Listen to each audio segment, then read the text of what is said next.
İki farklı açıdan değerlendirmeler yapılarak konu ile ilgili bir farkındalığın oluşması hedeflenmektedir. Euzu billahi mineşşeytanirracim.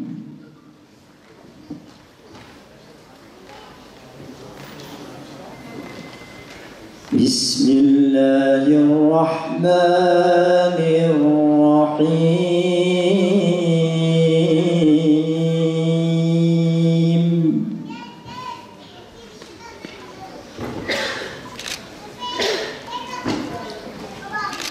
وَإِذَا سَمِعُوا مَا أُنزِلَ إِلَى الرَّسُولِ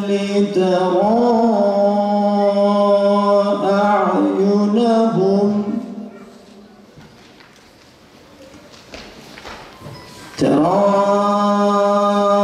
أعينهم تفيض من الدمع مما عرفوا من الحق طيبا.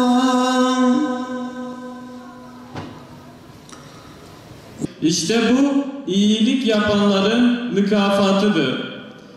İnkar edenlere ve ayetlerimizi yalanlayanlara gelince işte onlar cehennemliklerdir. İdeal Eğitim Vakfı Batman Koordinatörü Salih Güzel Bey'i mikrofona davet ediyoruz. İdeal Eğitim Vakfı ve Peygamber Sevdalıları Vakfı'nın birlikte organize ettiği İdeal Eğitim seminerimize hepiniz hoş geldiniz, sefalar getirdiniz. Kısa adı İDEV olan İdeal Eğitim Vakfı, Eylül ayında memleket genelinde seminerler başlatmış ve ilk seminerlerini yine Eylül ayının son haftasında birçok merkezde gerçekleştirmiştir.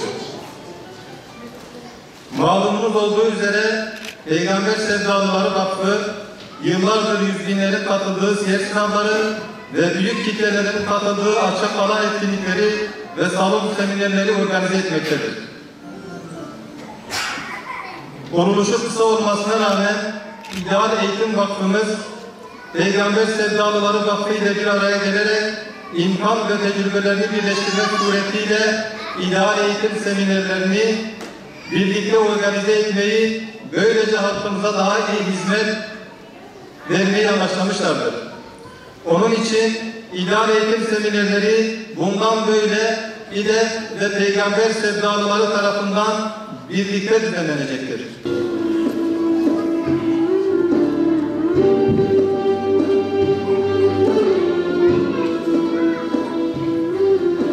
Uyuşturucu kullanımı ve madde bağımlılığının insani boyutu ile ilgili sunumlarını yapmak üzere Doktor Sayın Aydın Gökbey'i kürsüye davet ediyoruz. Toplumun sorunu bizim sorunumuzdur. Toplumun dertleri bizim dertlerimizdir. Sıkıntıları, hastalıkları bizim sıkıntılarımız, hastalıklarımızdır. Dolayısıyla toplumun içerisinde bulunmuş olduğu hastalıklar ve sıkıntıların hiçbirine bigane kalamayız biz. Çünkü toplumun sorunlarını biz üstlenmişiz. Üzerimize büyük bir mesuliyet almışız ve bu bizim sorunumuzdur.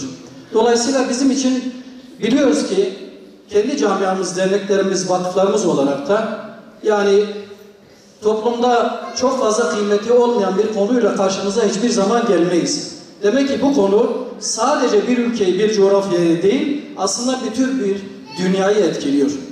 Yani bu illet, bu zehir, bütün dünyanın muzdarip olduğu aslında bir meseledir. Hele hele toplumsal meselelerin başında gelmektedir. Şu manzaraları belki sık sık, neredeyse her gün gazetelerde, sosyal medyada ve televizyonlarda görüyoruz. Hakikaten de kalp parçalayan, çok hazin tablolardır bunlar. Ve ondan daha hazin olan şey ise şu görüntüler, Avrupa'nın, Amerika'nın metropollerinde çekilmiş olan fotoğraflar, manzaralar değildir. Bu, ümmetin düçar olduğu, özellikle ifsat sonucu düçar olduğu hastalıkların başında gelen uyuşturucu musibetinin İslam ülkelerinde de maalesef hızla yayıldığını gösteren manzaralar ve fotoğraflardır. Bireylerin ve ailelerin hayatını karartıyor. Sadece kullanan için değil, ailesi, çevresi, dostları tümü bundan etkileniyorlar. Maddi ve manevi olarak. Yani kullanan açısından zaten büyük bir bela ve musibet ve illet olması, bunun yanında ayrıca ailesinin, çevresinin ve içinde bulunduğu toplumu etkileyen önemli bir meseledir. Ve kalıcı zararlar bırakıyor. Bıraktığı zararlar da sadece fiziki zararlar değildir. Ruhi ve bedeni zararlar var. Onu da inşallah önümüzdeki slaytlarda ayrıntılı göreceğiz. Ve neticede ölümle sonuçlanıyor. Toplumsal zararları ürkütücü boyutlara ulaşıyor. Çünkü bu konuda devletler milyarlarca dolar harcıyor. Ama birileri de bu arada milyarlarca dolarla para kazanıyorlar. Bunlar da kimlerdir? Suistimal eden devletler ve bunu suistimal eden, çıkarları için kullanan bir kısım örgütler.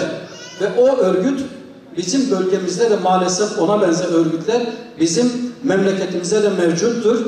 Belki de gelinin önemli bir kısmını uyuşturucu ticaretinden elde ediyor. Bir kere bu illete alışan şahıs eğer üzerinde durulmazsa sil baştan bu kısır döngü, bu tablo var ya aynen böyle devam eder. Tamamen bıraktıktan sonra yine ya bir kez daha bir tane daha alsam bir şey olmaz der ve yine başlar. Ne derler? Sen olmazsan buranın tadı tuzu yoktur. Ha çocuk bundan geri kaçındı. Bunların niyeti beni de buraya çekmektir dedi. Farkına vardı. Ne olabiliyor? Yalnız bırakmak. Eğer gidersen bir daha yüzüne bakmayız. Rabbimiz وَلَقَدْ كَرَّمْنَا بَنِي آدَمَ Andolsun ki bizler Adem oğlunu mükerrem bir varlık kıldık. Bu mükerrem olan varlık nasıl olur da bir maddenin peşinden koşar ve yerlere serilir? Yine Rabbimiz لَقَدْ خَلَقْنَا الْاِنْسَانَ فِي اَحْسَنِ تَقْوِيمٍ Andolsun ki bizler insanı en güzel bir surette yarattık. Allah-u Teala bu insanı en güzel bir surette yarattığı bu insan nasıl olur yerlere serilir? Nasıl olur böyle çöplerde ölür gider aziz kardeşlerim? Kim bunu bu insanlara reva görür? Olsa şeytani fikre mensup olan isimler bunu görür kardeşlerim. Tabii ki kardeşlerim Allah-u Teala insan oğlunu kainata gönderirken onu iki iş ile mükellef kılmıştı. Bunlardan bir tanesi ibadet, bir diğeri ise dünyanın imarıdır. Allah-u Teala insanı bu iki iş ile mükellef kılmış.